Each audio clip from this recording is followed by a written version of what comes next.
And we're back. Alrighty, yeah, we're back, folks. Welcome back to the Draft Attack Podcast, Season 2, Episode 2.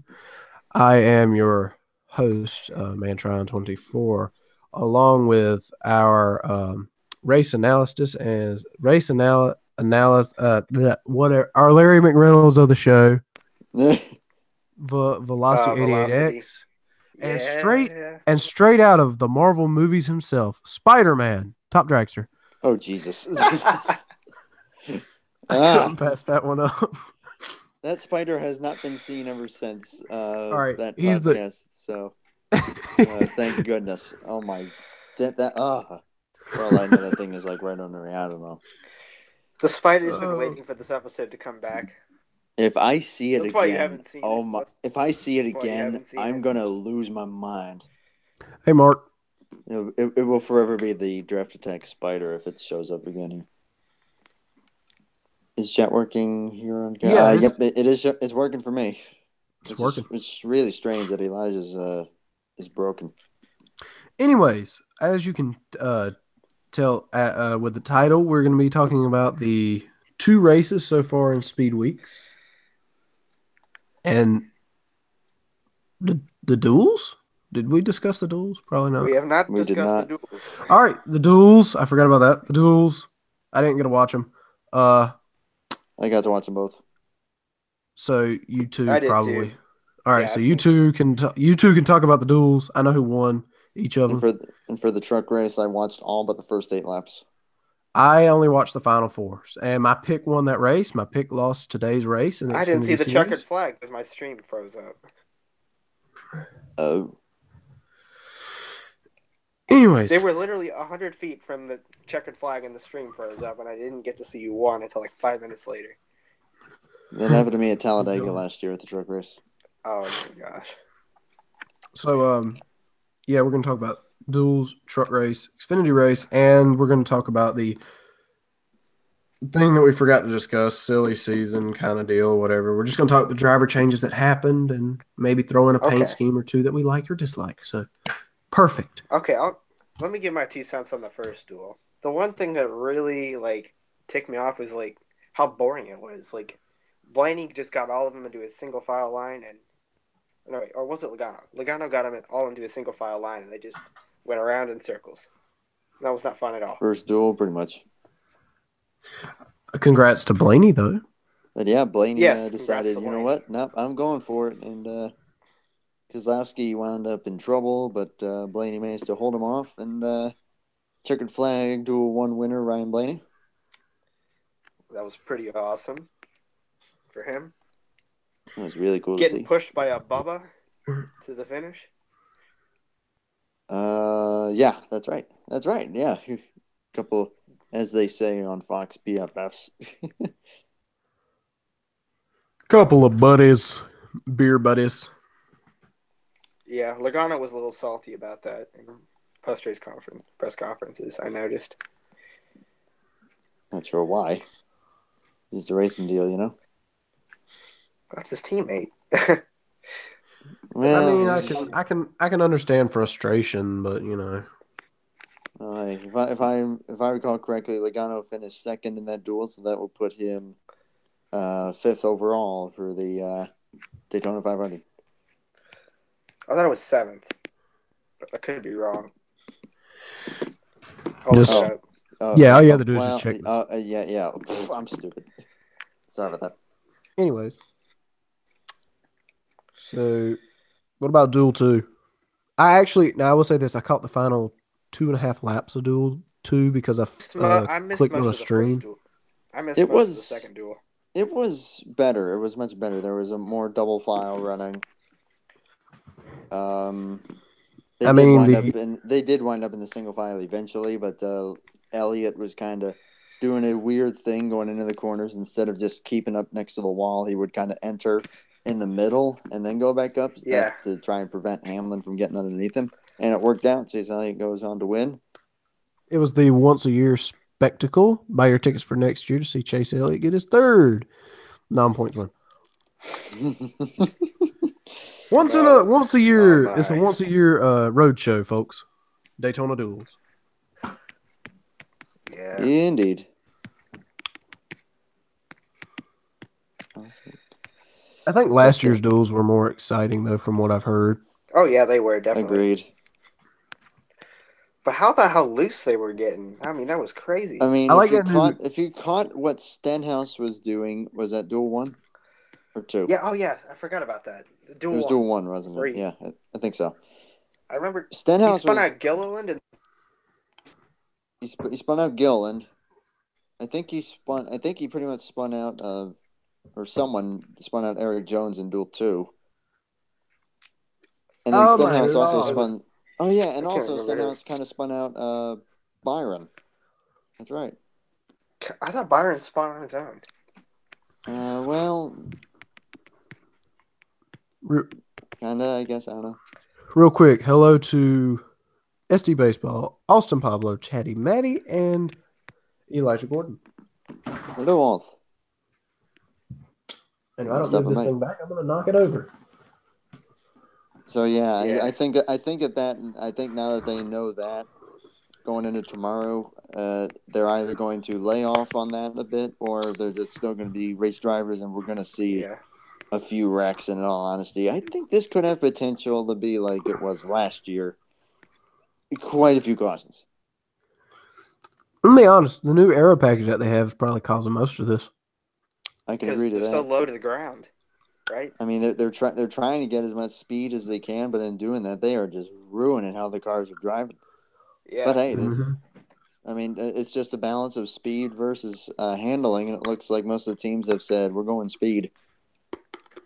Yeah, you can't do both. Very true. I think that's why Bowman pretty much didn't do anything in the first duel. It's like as soon as the green flag came out, he's like, "Nope, I ain't playing around." He went to the back. Yeah. I mean, he already knew he didn't want to tear up the car. I kind of see that.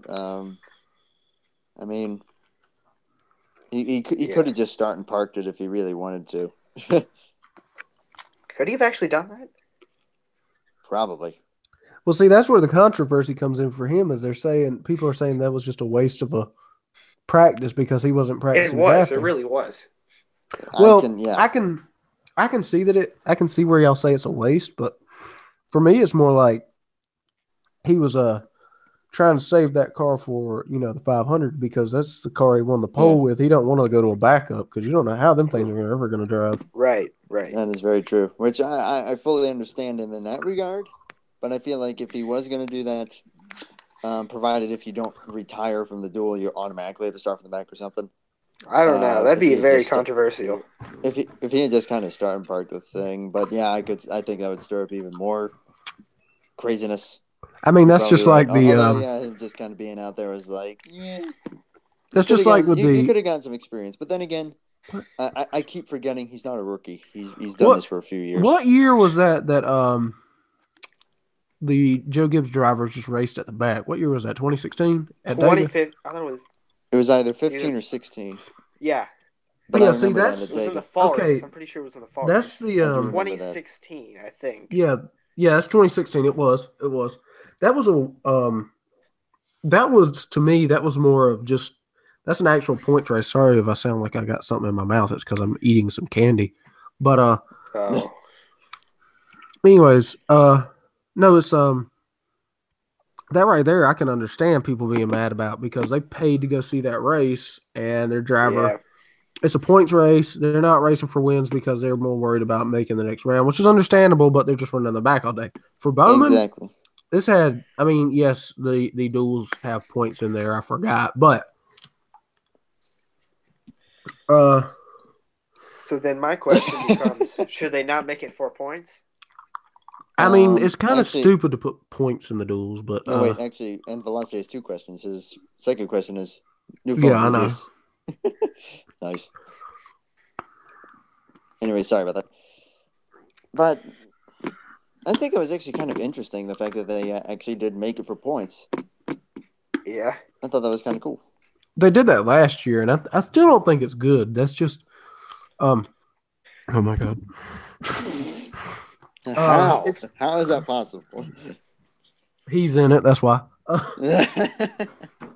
How did I not wreck already? That's probably But, what he's thinking. How did I outrank already? I don't know. I don't like the fact that there's points in this because the duels are meant to place yourself for the 500, not get extra points on the field. It's stupid because, there's two separate races. I mean, you got going into the 500, you got two guys tied for the points lead right now, which would be Chase Elliott, Ryan Blaney, and oh my God. But okay, very funny, Top. But here's what I've been trying to figure out. Let's say that this was like the end of the season. This was the championship race. I'm just going hypothetical here. Who would win the championship? It was merely determined by this format. What, the dual format? Yeah. So that's a good question. I don't know. Would they have to go to the Clash or something? I don't know. I feel like it'd all be determined by the first duel. Because those are all the odd number of positions, right? Yeah. So technically, so that would put Blaney ahead of Elliott. Yes. So, oh my God. So this chat is good. Anyways, I don't know. I really don't like that they give points out in a duel. It's a qualifying race. I don't like that. Yeah. You're trying to start, not get a head start on the points. Okay, like that's just stupid. Exactly. I mean, NASCAR has literally turned this into a football match. That's because they're trying to target new audiences. I think that's honestly why they've gone with this new chase format in general. Oh, playoffs now. We got to be more. Exactly. That also. Yeah. It's a sport. Hold on. It's a sport. Chase. Screw the chase. It's the playoffs. It's the sport. It's the sport politically correct. Yep. Yeah. So I don't like it. I don't like this at all. Thanks, Brian. Well, yeah. Anyways. So next thing up on the list here, after the duels, of course, you have a 1 day break from racing after racing season started, and it's so horrific. No, you don't. You get the freaking truck. You had the truck race, boy. You got the truck. That's what I'm saying. You have to wait nearly a full day. It's a break. It's nearly a 24-hour break before another race starts. Oh, true. Yeah. You have waited months, and you have to wait another day. All right. So anyways, truck race happened. So the truck race. All I knew is that David Gilliland was on the pole, which was cool. David Gilliland was on the pole. I think that he won the first stage. Yes, he did win the first stage. I saw that. Which the first stage was about as uneventful as you can get. Hey, here's a statistic that is very important to David Gilliland's career. David Gilliland has more stage wins than Jeff Gordon does. Think about it. Huh? Nice. What? Hold on. Confused. What? Well, if you go in all three national series, he's right. I don't know what you're talking about now. Jeff Gordon never raced when there were stages. That's right. More than Richard Petty. More than Jimmy Johnson. Yeah, David Gilliland now has more stage wins than Jeff Gordon, Richard Petty, Bobby Allison, all of them David Pearson. So, David Gilliland, the GOAT. David Gilliland is beast. So David Gilliland, my senpai. And he was doing really well. I forget who won the second. My bald-headed senpai. Oh my god. He's not completely bald. He just has a horrible hairline. Yeah, kind of. But I forget who won the second stage. But the second stage, my forehead bald senpai. And then in the third stage, I forget if it was second or third stage where Jennifer Joe had her wreck, but her arm got pretty banged up.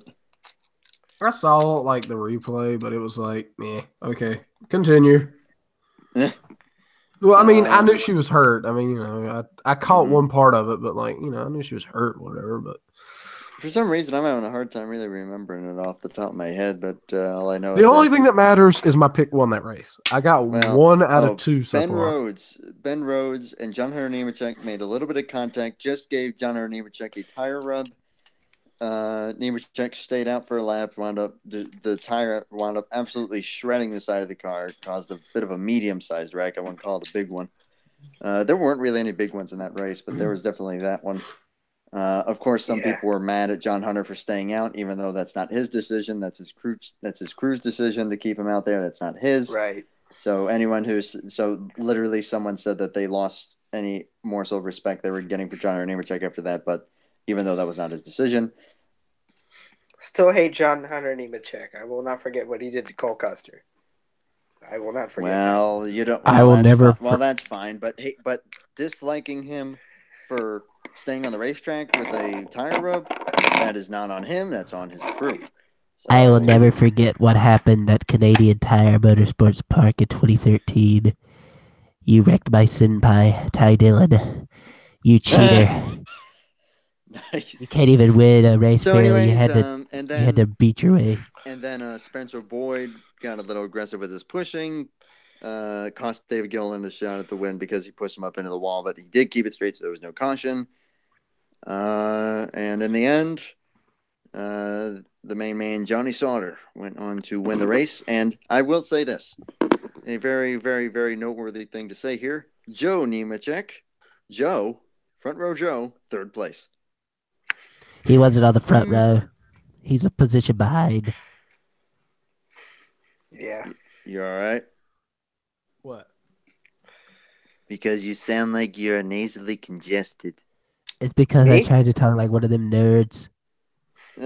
Well, I am actually nasally congested. I think I'm not I'm coming down with a cold. Well, Uh-oh. great. I spread my cold via the internet. Enjoy. Oh yeah. Oh, goody. Tell. Or no, Top your next. maybe you got bit. Maybe you got bit by that spider from the other night. Anyways, so truck race was all right. Truck race was pretty good. Definitely not as entertaining as the ARCA race, but still pretty good. I enjoyed it. I don't know what was more of a circus fest, really. Because now the Speedweeks, Xfinity race. Yeah, Speedweeks was going like fine. Like on the ARCA race, you could call a circus, but then the Xfinity race happened about a week later. Here's the thing. There was one caution, one crash in stage 1, and then stage 2 went caution free. And then the finals stage. So there was really only one caution in the course of those 2 stages. I'm not counting the stages or the cautions to end the stages. I don't count that. Yeah. But then they shouldn't count it. But then what was it, like 12 after stage 3 started or something like that? Yep. 12 cautions total. So 12 cautions total and 5 attempts at overtime. Here's my thing with it. I don't understand it. The guys in the very back of the field, I get that it's the final 2 laps, but you're not going to win this race if you're that far back. Yeah. They were making some Stop crazy moves racing like you're up here leading. Now, that very, very last one caused by, I think it was Dylan Lupton. I mean, he had something break, and he hit the wall pretty hard, so that was him. Yeah. Yeah, now that I can understand. But here's the other thing I don't get. That big, massive wreck we stay yellow. Dylan Lupton wrecks with no one else involved. Red flag. Logic. I think that was because of fuel. I think because of fuel. I mean, as big of a wreck as another. And the fact that he put fluid down. The Cup race, they would have thrown a red flag for like 5 cars wrecking at Talladega. I mean, come on, let's get real here. I am amazed that they didn't throw the red flag for that big one that Larson got into Amarola and then into Logano and that mess on the backstretch. Step on a crack, break Amarola's back. Hey. Oh wow. NASCAR only threw the red flag to make sure the car is safe fuel. I'm pretty sure that's the only reason they did it. I am fairly certain, yeah. And plus, there was a lot of, I think, of fluid on the track had something to do with that, but I think mainly, for the fuel. So, whatever happened to Suarez? He ran out like on the second attempt, and everyone else made it. No, he didn't even make it around. He ran out of gas under caution. You're right. Yeah, you're right. He didn't even make it to the first attempt. You're right. Just past the pit road exit. And then the only other driver that ran out was that like Labby or something or other. By the way, I nearly got it correct. I literally sat there and said, I was like, man, these Cup guys have got a wreck. You know, I'm like, all of them, you know, the way they're driving, they're going to get in a wreck. I don't get it. The Cup guys were driving like guys who just got up from the Truck Series. They were driving like it was the white flag the whole time on lap 4. With all the blocking they were doing, that was like it's just the Cup guys. It was entertaining. Like it was awesome. Yeah. Anything, it was fantastic because they weren't wrecking, but they were right on that edge, which I think is the best type of racing to watch. I find it funny that the Cup guys were driving retardedly, but all the Xfinity regulars are just like, we'll keep it straight until the end, of course. I think that's because the Cup guys, I guess they just see it as like, we got nothing to lose. Well, and I think they're maybe also trying to get just a feel. Because they were saying that the Xfinity and Cup cars do handle similar, so I think that they were just maybe testing themselves out just to see what they can do headed to the 500. From some of the anyways, so that wreck with all the, I nearly had a prediction correct. All the Cup guys would wreck or be caught up in one wreck. Suarez made it through. Sadly, the Mexican got through the border. Oh my gosh. Well, Suarez did, but then he had damage. I think he had to come in to get that fixed. Elliott had to come in and fix his window. Did you see that guy running down a pit road with a window? Yeah, that guy was cool. seeing the other crews in the crowd cheering when he the whole crowd. Hey, Nikki. Yeah, when they actually got the window fixed, that was funny. But there is something very important we need to talk about that we've all been missing. What's that? The bump drafting incident between the two Elliots. Sadler and Chase Elliott. Yep.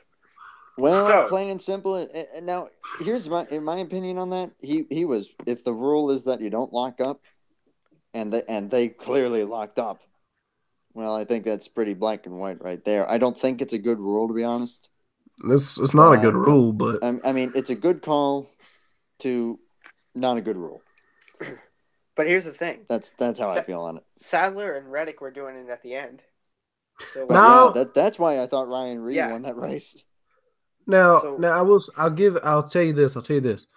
The Sadler and Reddick incident I watched, and I thought they were doing it, but I noticed something. It seemed like Sadler learned from his mistakes. He was backing off just enough to say the bumpers weren't locked up.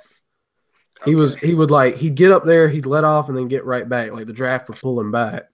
So you could clearly tell, like he was just like, you know how people do with the little, those like cringy 9-year-old diecast people who are like bumping the back bumpers of the cars together, or whatever. That kind of deal, Yeah, pretty much. But here's it's like, go ahead. No, go ahead. No, go ahead. I said go ahead. I was gonna say, back in 2016, Chase Elliott and Joey Logano were doing it. They were bump drafting on the last lap and got really far ahead of the pack. I think Elliott Sadler and Joey Logano did it in 2016 also at Talladega and got away with it. It's a very, very, very iffy rule to try and enforce properly. That's one of the reasons that I don't like it. See, there's no limits. Like you say, you can't bump draft, but can I just not if our bumpers touch? Is that bump drafting? If I bump draft for 5 seconds, 10 seconds, 15 seconds. Well, I think when they classify something as locking bumpers, I don't know what they classify it as. We're talking about NASCAR. They're about as consistent. They're about as consistent as a North Carolina weather. where's the limit? How far is too far is the question. Yeah. So. Anyways, I did just remember something. Well, it seems like I think in NASCAR there's a jinx with a name this generation, and it's if you have the name. I'm not saying this to be rude, but if you have the name Elliott anywhere in your name, you're bound to choke up. Because Sadler got that close to a win and choked it up. I mean, Sadler I wouldn't call that a choke. I mean, he had that, and then somehow Reddick comes back. What?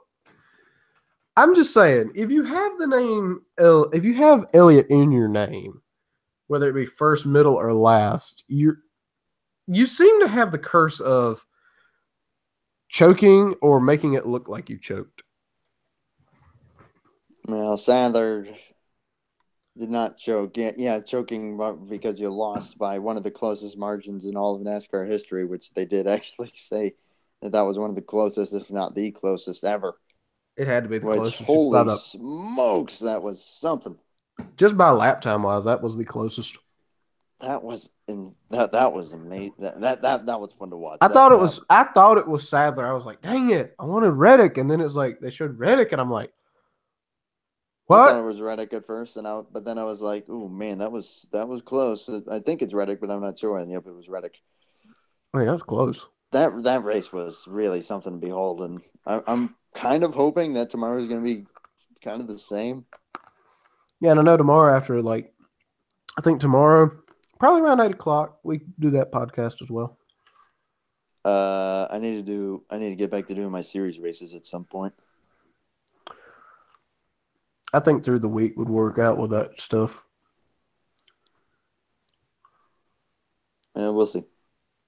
I think I haven't done a race since Wednesday. I have not. Wednesday. I haven't done a race. I haven't done a race in 2 weeks. Well, you better get on that PDNC, boy. Maybe, I don't know. Okay, well, I'll say this. Signups for it. You better do it. Yeah, I'll get on it. I'm just saying, like, I'm gonna take my time with it. But... Okay, here's the what? What's this? Oh, he's asking about Yeah, we can do a call. That won't work for me. I always watch it with the family. Hey, it'll work for me. Gosh. But all right, you can do it on Prop Demo. But let's see. I think yeah.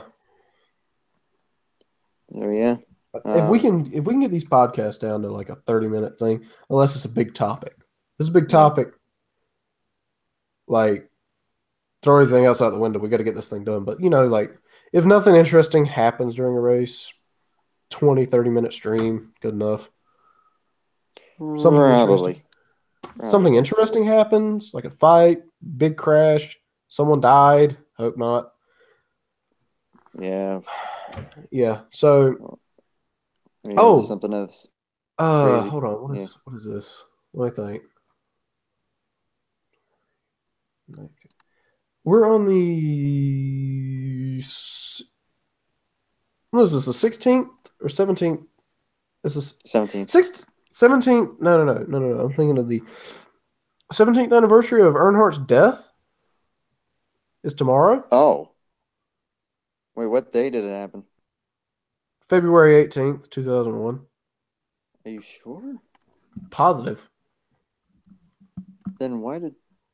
Hang on. Well, I'll take your word for it. Well, that's weird.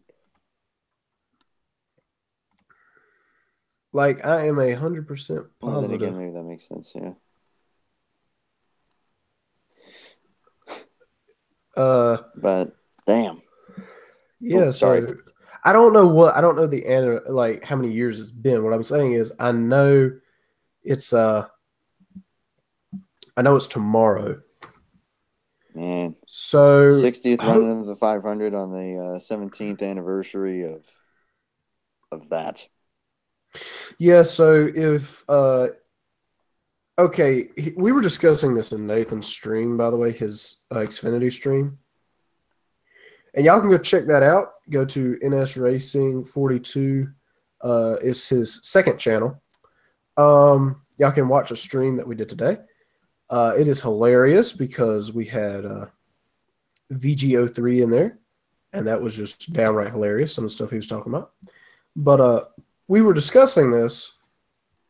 If a repeat of what happened in 01 was to happen again, like on tomorrow, we were trying to figure out like who would be the one in Michael's place, like Michael Waltrip, and who would be in Earnhardt's place. Well, we got to thinking like it's got to be a guy who's been in the sport long enough, just without a win, No, we're not talking about a choke. We're talking about someone who can win. But we couldn't figure it out. I'm thinking if they've been in the sport, like Michael Waltrip was what in the sport 20-something years, 15, 20-something years. A long time. Yeah, he was in. Can't remember when he started, but yeah, he won that. So we're trying to figure that out. I said Mark Thompson. Just saying. But then we got to talking about who's going to be in the wall, and like VG is a Bowman fan. He said, "Yeah, it's going to be our luck. Bowman's on the wall." I'm like, no, it's not going to be Bowman. And we were just going through it, and then I thought, wait, it's got to be a 7-time. It got dark. I'm scared. Dude, I will never forget the day that I had a dream that Jimmy Johnson flipped over the catch fence at Martinsville and landed in the crowd. Oh, I woke up in chills after that. That was not fun. well, How? even though that is physically impossible. It's I not. don't know. It's a dream. Things. I don't know. It's trust me. anything is. Hey, I've had very weird things. Yeah. anything is possible if the throttle locks up because there's grandstands in the turns. What track was that Clint Boyer flipped during the Xfinity race? I know it was a short track. Dover. Dover, yes. Yeah. I know He got Logano on the flipped side. over. I mean, he can flip. I mean, you can. I'm not saying it's physically impossible to flip at Martinsville. I'm saying it's probably physically impossible to get enough speed to flip and then jump the very high catch fence. I'll never Like, forget the look. not just hit the catch fence, jump it clear. And you should have seen the look on Darrell Walters' face when that happened. We weren't in your dream. Oh, But I wish I could see that. I wish we could Did take. his face stretch into infinity because it's how weird dreams can be? No, it was like he just had this look of like, oh my gosh, what just happened? Is he dead? Or something like that. I just said Jimmy's okay. I should not be Is laughing he? right now. Is I he? just hope Jimmy's okay. If he said that, I guess that's gonna hold on. I should not be laughing right now. Oh, by the way, you can. By the way, since tomorrow is like Earnhardt's, like the anniversary. I think it's the 17th anniversary. Pretty I sure think so, yeah. of Earnhardt's death. They are selling Dale Earnhardt's greatest hits at Daytona on sale. All right. Okay. Oh, and you can get the Tony Stewart and Kevin Ward Jr. duet. That comes along with that. Oh, and you can also get the there's an IndyCar version of Soaring High with Dan Weldon. Oh my gosh! Stop it! Okay, I'm done. Holy crap! Stop it!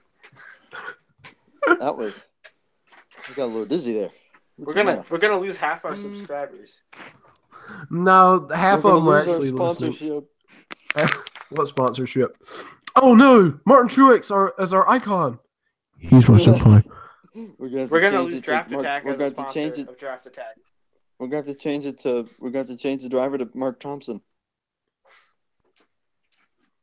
Do we need an engine blowing No. or smoke? No, Stephen Wallace. We're gonna change it to Stephen Wallace. Oh No. We are gonna change the logo to Adam Petty's 2020 car. Oh, oops.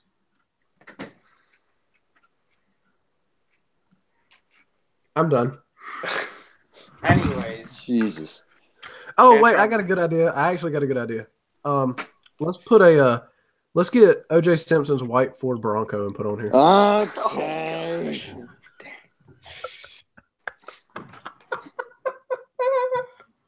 Oh my gosh. Oh my god. So, shall we get into the next topic? Yeah. Silly season. You want to talk about that? Do your thing. Yeah, let's see. So driver changes. That got odd. Really, we had some drivers retire last season. We thought Danica Patrick retired, but she reared her ugly head again. Matt Kenseth is out. Fired. He didn't retire. He got fired. Yeah. Which I'm still mad Redneck, about. the Redneck Jesus, Dale Earnhardt Jr. is retired.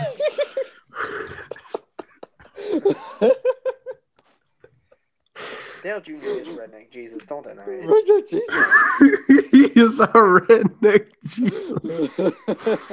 Redneck Jesus, Dale Earnhardt Jr. So Does that make Redneck Dale Jesus. Earnhardt redneck god? Kind of. Does that what? Does that what? Does that make Dale Earnhardt redneck god? Apparently. Yep. Yep. You nailed it. Oh my So- god, that was perfect. Yeah. Oh yeah. Redneck Jesus. Oh gosh, I hope I still have this. So that's 2 seasons in a row we've had a Jesus comments about a driver. AJ Allmendinger is sponsored by Jesus, and now Redneck Jesus is Dale Earnhardt Jr. and Redneck Actually, God is Dale Earnhardt. There's a Velocity. There's an Instagram account with that. You need to go check that out. Oh, What, gosh. Redneck Jesus? Redneck Jesus.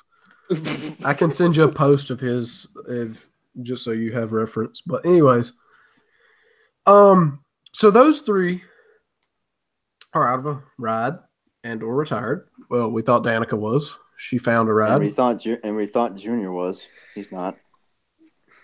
Huh? Junior will never retire. He's doing an Xfinity start at Richmond. No, I'm talking cup wise. Junior Oh yeah. He he retired. still From, hasn't retired. Hey, Alex. Okay. Hey, breaking news story. Alex Bowman kicked out of the '88. Dale Jr. is like, nah, bruh, I want to drive again. And then the rednecks cheer loudly. Woo, Strip down to- Junior! And then they strip down to only their underwear. Anyways, My Jesus. so Sorry. so taking let's just go ahead and start out with the like not so surprising. Eric Jones took over for Matt Kenseth, and the 77 team for Furniture Row Racing shut down after this season, or after last season. Yeah. Jones moves to the 20. Kenseth, yeah, he got fired for, Oh yeah. Apparently terrible performance. Okay. Gibbs, whatever you want to think. I don't know. He hadn't really been the same after he moved to Gibbs from Roush Fenway. He had a 1 good season, then he had a 5-win season 2 years later, and it all went downhill. So yeah, Jones in the 20. The next, I'd say this is a mediocre. Oh my God. Oh my God.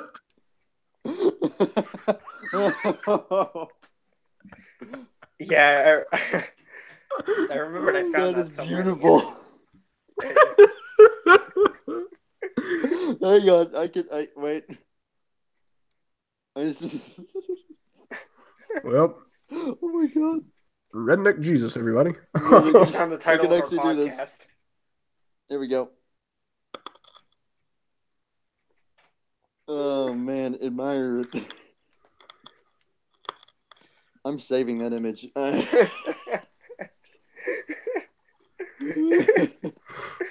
Oh my God.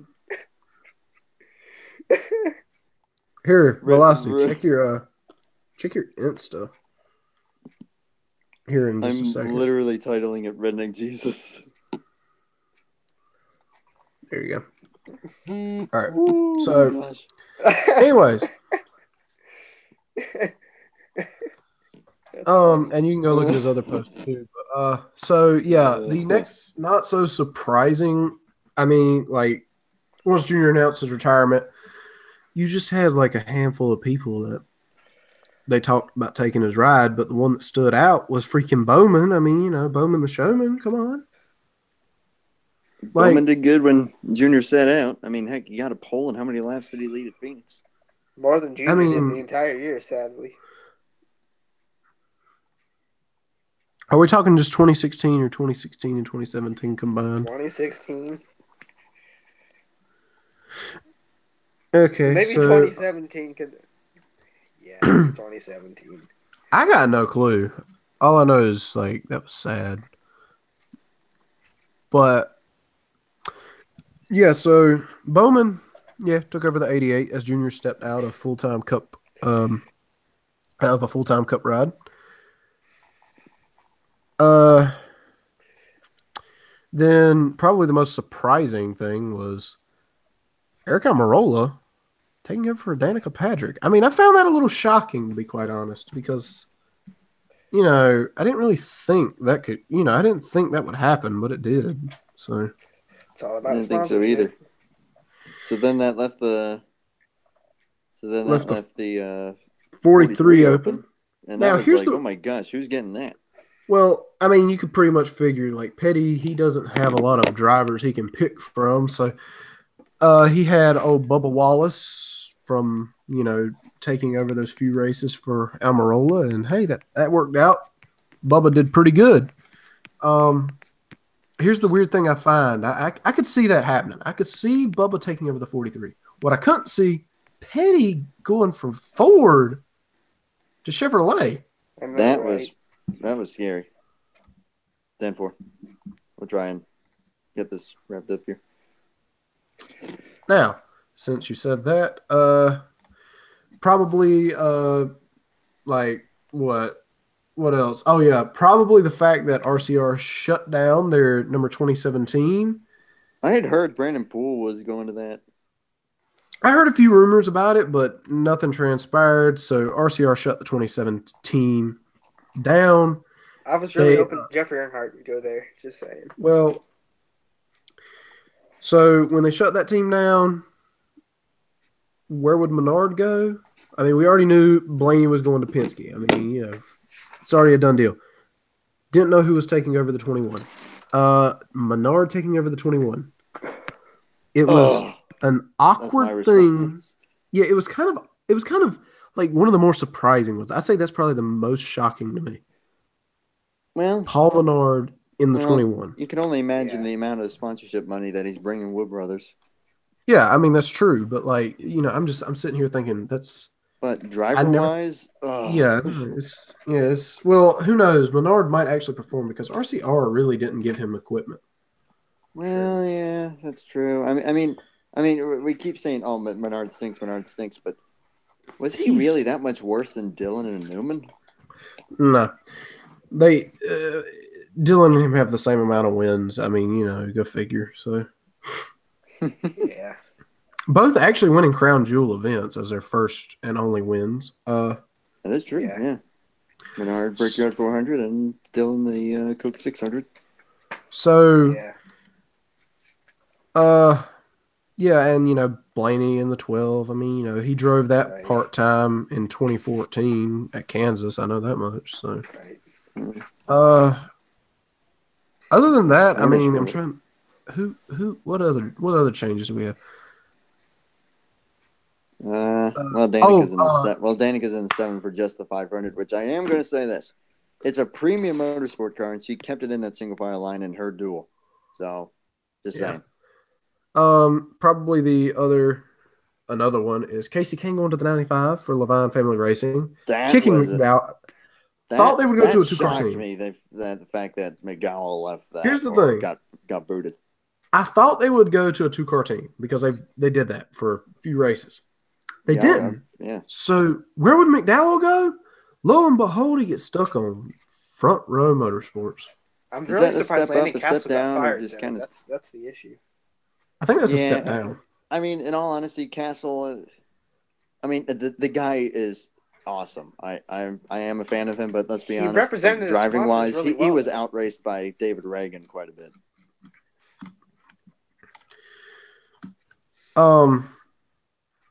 So yeah, that's another silly season thing that happened. But with Kane leaving Hendrick, now let me just back all this up. Here's what happened. They announced Kane leaving Hendrick. Okay, so we've already lost Junior. We're losing Kane. So who's taking over the 5 car? Well, a few names speculated, whatever. It's Byron.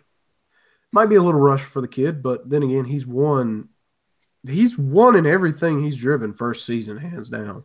At least one time, one win, Boy can drive. So, obvious choice, Willie I'd say. So, Byron's taking over the 5. and like Bowman's going to be in the 88, Johnson and Elliott, still in the same numbers. Mm-hmm. Hendrick gets the bright idea, and I predict Elliott is not in the same number.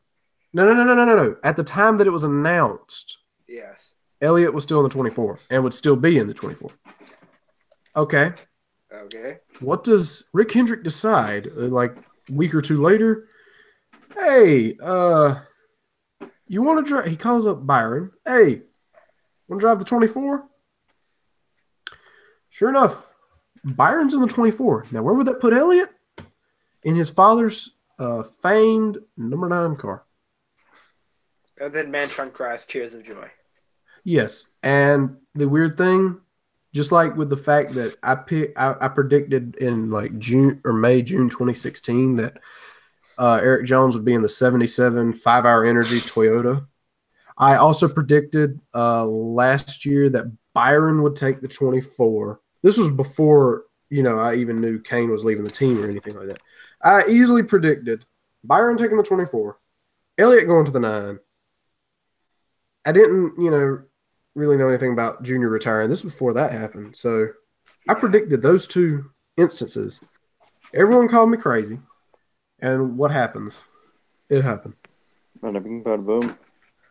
So I am the man when it comes to predictions. Now, I think those are the biggest things for silly season. Oh, and the GOAT team of NASCAR, BK Racing, shut their doors. No. Yep. Did you hear what they said? BK Racing says, "Oh, we're going to run the full season even though we've declared for bankruptcy." That's literally what they said. I'd love to see them try. Yeah. Just saying. Yeah, we're gonna have truck series engines in our cars. I will not be surprised. Yeah, I will get to that point probably.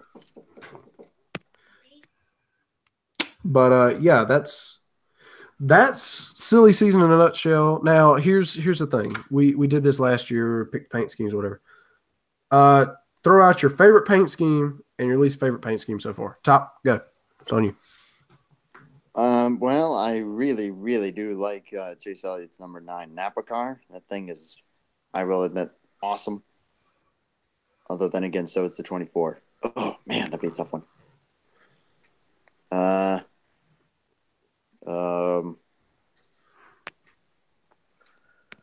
Least, I have to admit.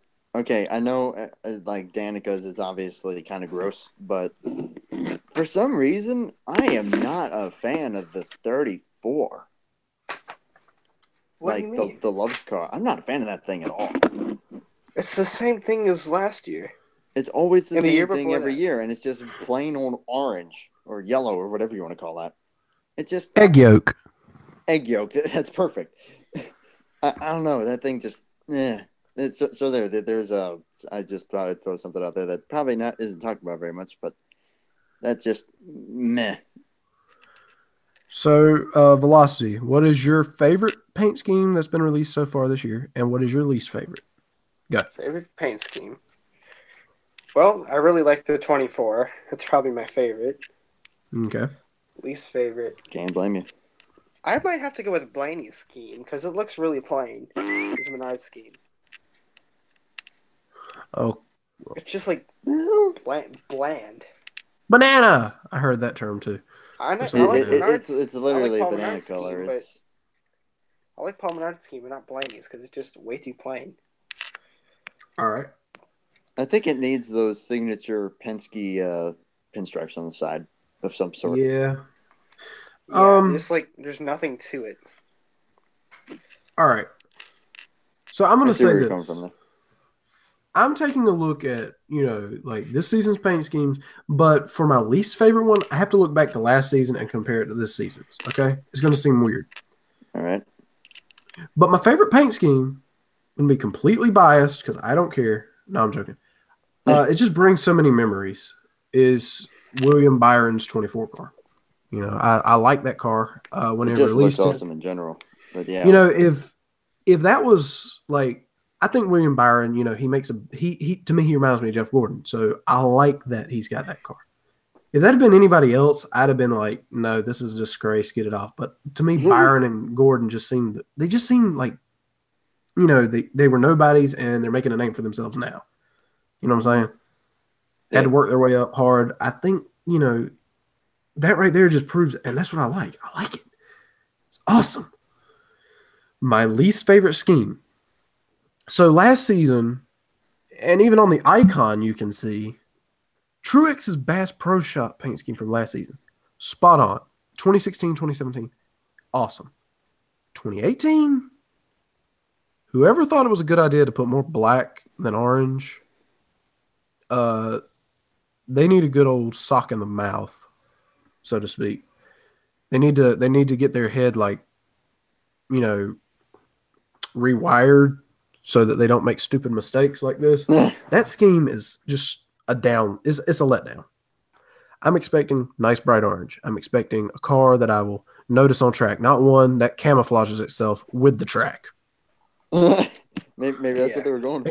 Except at Bristol and Dover, unless he decides to retrovert it to concrete color. I mean, either way, it's ugly. It's a letdown. It's the ugliest car out there.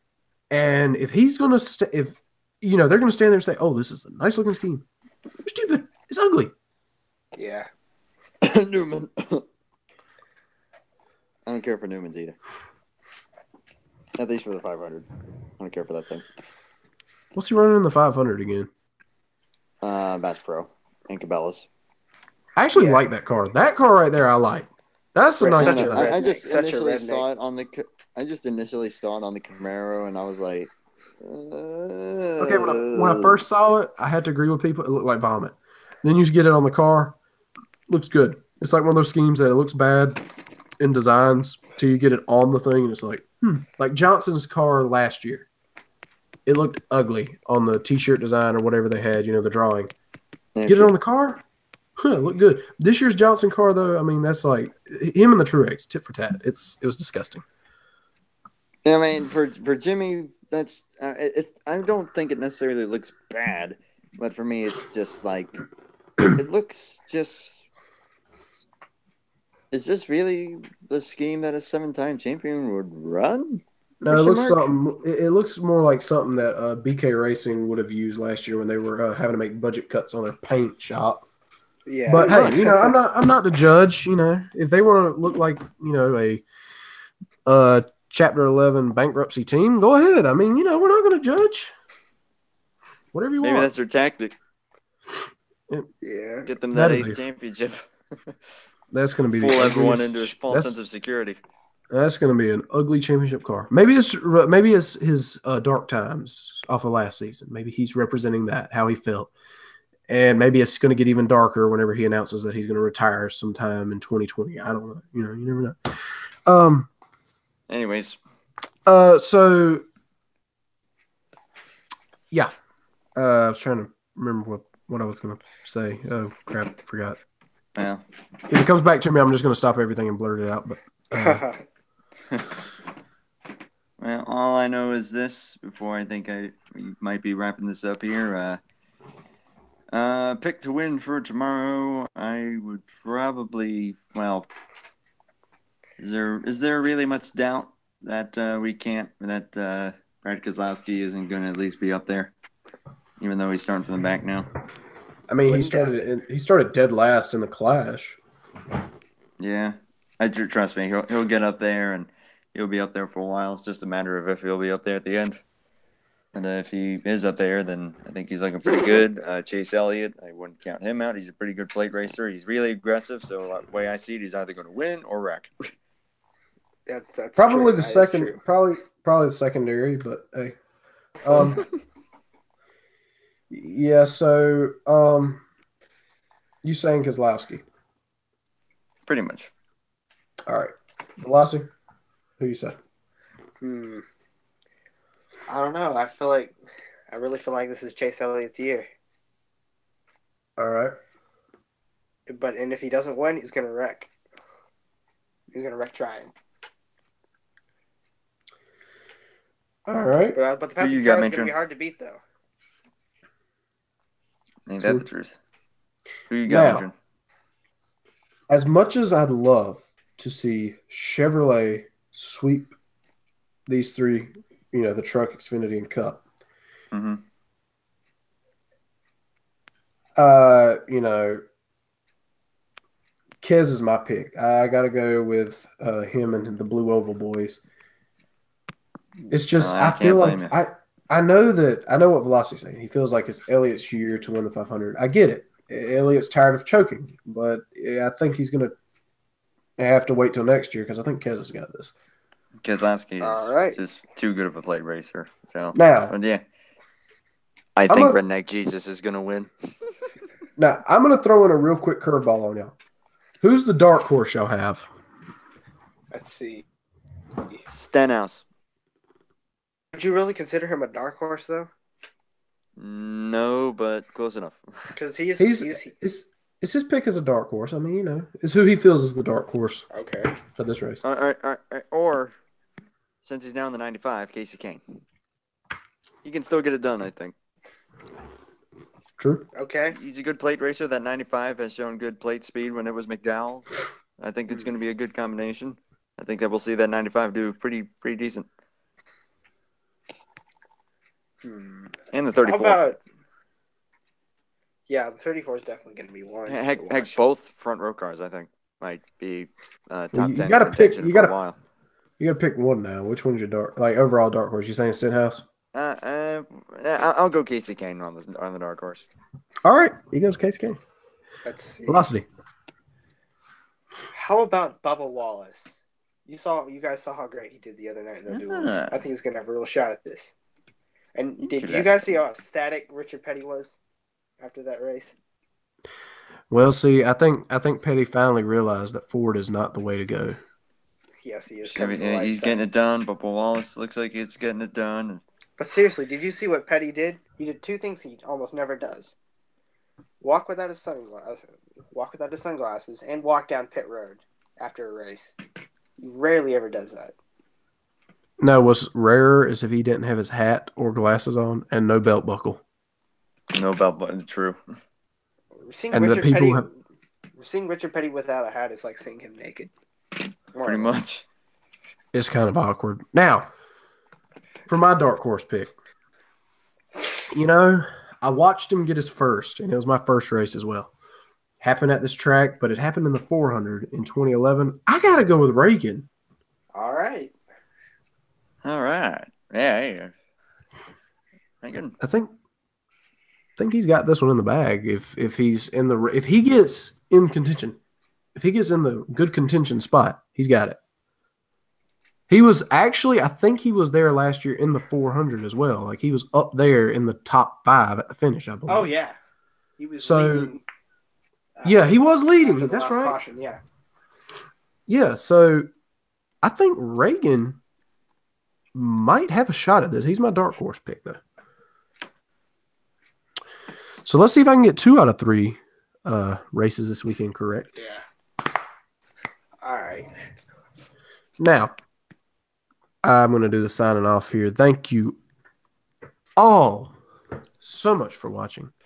Remember to go check out Top Dragster, Velocity 88X. God, I'm screwing up tonight. And Mantron 24, the channels, respectively. You can type them in on the YouTube search bar. I'm going to start putting the links. Check out Mantron 24. Yeah, well, okay, fine. Yeah, okay. Go report his channel. Well, and don't watch Top Dragster. His races are apparently rigged. They are all rigged. I always win. That's the issue. I win too much. Actually, you're pretty good in mine too. Not gonna lie. I win too much. Well, then, don't watch Mantron 24 either because that's rigged. Anyways, no. Yeah, just go check our channels out. I'm gonna start putting the links in the description if I can remember to. They might not be in every podcast description, but hey, I'm gonna do it. Well, hey, keep in mind that they're in the featured channels of this very YouTube channel. Oh yeah, that's true. So y'all can go either search them up in the search bar, check the description if it's in there if you're lucky, or the recommended channels, or the bros, the featured. Yeah, the bros. I don't know. Yeah, the bros. We're calling it the bros. The bros section. The bronies. Oh, jeez. The bronies. We're not going that route. Anyways, again, thank you all so much for watching. Hope y'all enjoyed. Tell your friends about the podcast. Maybe we one day will be your future analysts, amateur analysts for We're actual gonna be all up wrestling. on the Fox booth, calling the That would be, races. yeah. I'm gonna be the Daryl Waltrip of the booth, just acting really retarded. So yeah. Yeah. Just like I said, thank y'all for watching. We can't thank you enough for watching. Y'all are what let us do this. You give us support, and we're finally gonna get the actual racing. I call this the actual racing season because the Cup Series is kicking off. We're finally gonna get some Cup action here. Let's The do season's it. about to begin. Come Check on. out the Daytona 500 tomorrow on Fox, and we will see you all tomorrow night around 8 o'clock for the next podcast. As always, this has been a Draft Stack podcast, and we are signing off. Peace out, guys. Jail Jr.'s Redneck Jesus. Dale Earnhardt's greatest hits at Daytona.